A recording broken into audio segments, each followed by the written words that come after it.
आजिर video Mandar चारा एवं गोलाप चारा खाली पानी रे केमितिका चारा तैयारी करि परिबे। पानी रे चारा करिबा बहुत सहज उपाय शेयर करिछि। पानी रे डाल लगाइबा पई एठारे डाल को भलो भाबे काटि नेबे, कैंची को भलो भाबे सैनिटाइजर करि नेबे।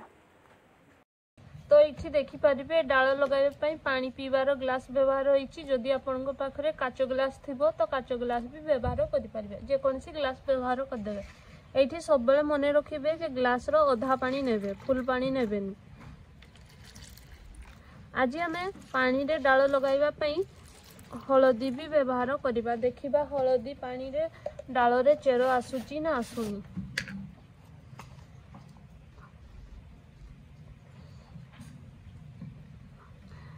दुईटा ग्लास माने साधा पानी आ दुईटा ग्लास होची हळदी पानी।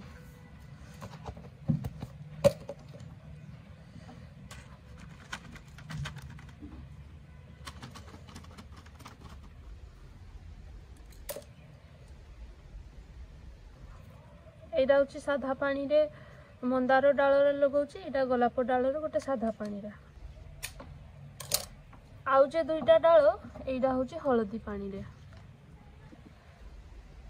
पानी रे डाल लगाइबा पई किछि कथार ध्यान रखिबा को पड़िबो जे 3 रु 4 दिन पानी को चेंज कर देबे। एठी फ्रेश पानी रो व्यवहार करि परिबे। पानी रे जेनके किछि अवजना पड़ी नथिबो तो गोटे जगह रे ही रखिबे, अन्य जगह चेंज करिवे नहीं। ए ग्लास को आ खरा रे रखिबे नहीं, छाई जगह रे रखिबे। छाई जगह रे रखिबा द्वारा डाल रे भलो भाबे चेर आसी थाए। खरा जगह रे रखिले डाल सुखी जाई थाए। तो आमे माटी रे एटा तो साधा पानी रे आमे डाल लगाइचु। एटा होची पानी रे हळदी किछि मिसेइची।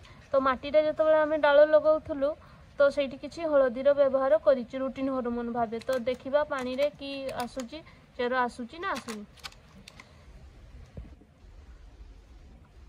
पानी रे डाल लगाइबार पूरा 15 दिन हो जाइछि। तो देखिबा फास्ट हळदी पानी रे डाल रे चेर आसीछि ना आसीनी। हळदी पानी रे चेर आसी नाही तो देखि परिबे। एटा मंदार डाल, एटा होची गोलाप डाल तो आसी नाही।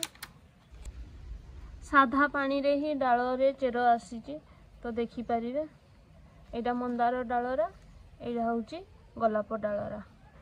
तो दुईटा डाल साधा पानी रे भलो भाबे ग्रो हो जाइछि। एटा पूरा 15 दिन हो जाइछि डाल रे चेर आसीबार। तो हळदी पानी रे चेर आसी नाही। एठू आपण जानिबे जे साधा पानी रे ही डाल लगाइबे। पानी रे जतबेले लगाउछंती एठी किछि रूटीन हार्मोन रो व्यवहार करिवे नाही। आ जतबेले माटी रे आपण डाल लगाइबे तो सेही माटी रे ही रूटीन हार्मोन व्यवहार करि परिबे। तो वीडियोटी जदि भल लागिथिबो तेबे चैनल को सब्सक्राइब करिवा को भूलिबे नाही।